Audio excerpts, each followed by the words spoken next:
G7 سمٹ ہو رہی ہے Canada میں 15 سے 17 جون تک، اور جہاں 7 ممالک تو آپ جانتے ہی ہیں اس کے جو ممبرز ہیں دنیا کی بڑی اکانومیز میں ان کا شمار ہوتا ہے۔ اس کے علاوہ پچھلے کئی سالوں سے جو ممبرز نہیں ہیں، جو امپورٹنٹ کنٹریز ہیں اور جن کی اکانومیز اب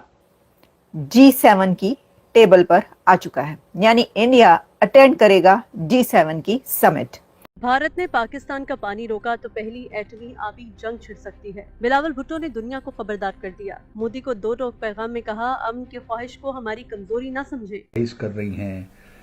ان کے لیڈروں کو بھی بلاتے رہے ہیں G7 گروپ کے لیڈرز، اور پچھلے 6 سال سے انڈیا کے پرائم منسٹر نریندر مودی کو بھی دعوت نامہ ملتا رہا ہے، اور باقاعدگی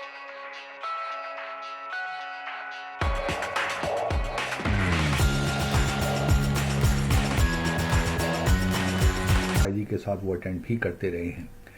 اس بار چونکہ سمٹ کینیڈا میں ہو رہی ہے تو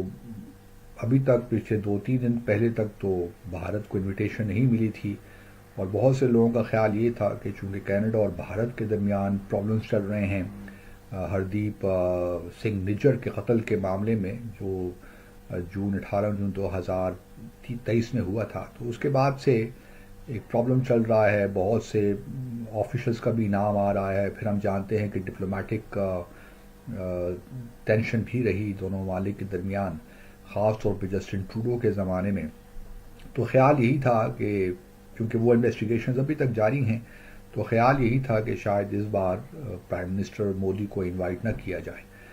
اور پھر بھارت سے بھی یہ خبریں مل رہی تھیں کہ ابھی تو بہت دیر ہو گئی ہے، اور اگر ابھی انویٹیشن آتی بھی ہے تو پرائم منسٹر مودی کا اسکیجول بڑا ٹائٹ ہے تو وہ شاید اٹینڈ نہ کریں۔ لیکن پھر 2 دن پہلے ہم نے دیکھا کہ ان کی گفتگو ہوئی،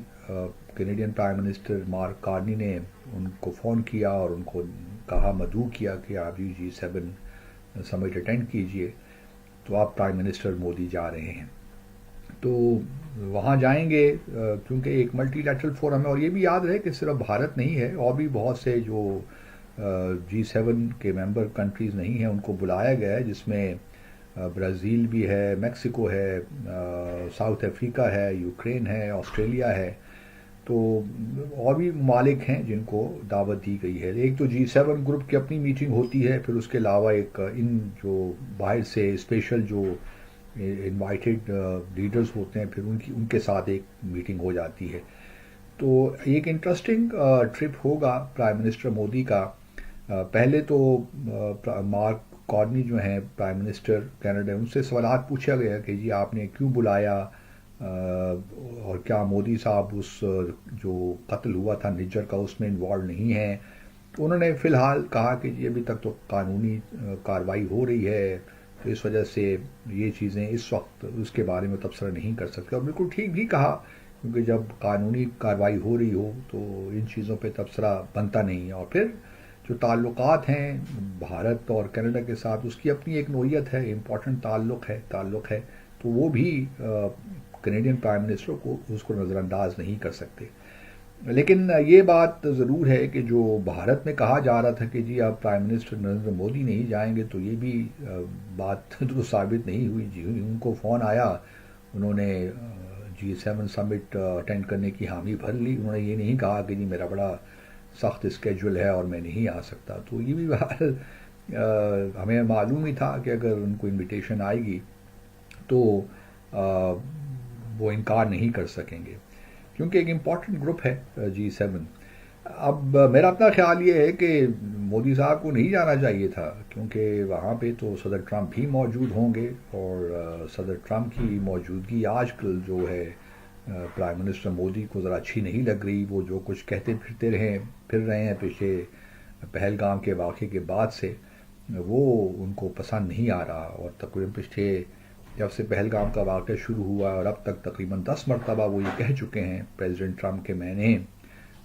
پاکستان اور بھارت کے درمیان سیز فائر کروائی تھی۔ وہ کریڈٹ سب وہ لے رہے ہیں۔ اب یہ کیسے ہوا؟ کیونکہ G7 جو ہے اس پہ یہ کہا جا رہا تھا کہ کینیڈا انڈیا کو انوائٹ نہیں کرے گا، تو جو یہ بات کہہ رہے تھے یا اس کے اوپر بہت خوش ہو رہے تھے، تو ان کا اب وہ تجزیہ یا اندازہ غلط ثابت ہو گیا ہے۔